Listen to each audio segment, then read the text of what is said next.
Hello, you wonderful lot. I've reached this position with the Whites, playing against, of course, in a blitz game against somebody. It doesn't matter who they were, who they are, will be.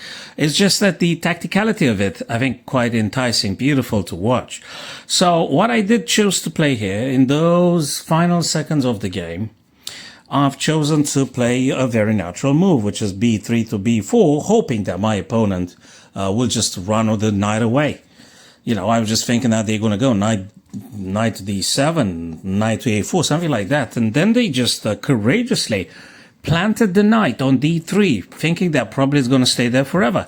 Now, indeed, that looks like quite threatening. I mean, rook on e1, hell, that rook is being hit. And probably he was planning that I'm going to move the rook away and the c3 is hanging and it could be all sorts of good stuff for black here. Just that they had missed one very, very important move that white has available, because you notice there is a white knight here on g6 guarding over the h8, which a white rook would just find its way right there. Why? Because we're going to play one of those stuff that normally you don't want to play.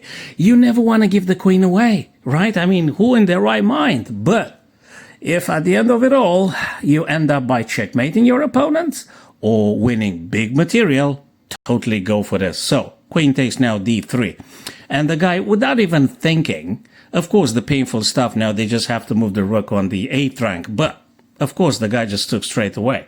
And then I took back with rook to e8, checking the king. Notice that if the king goes h7, we're just going to have rook h8 and checkmate, and that's exactly what happened.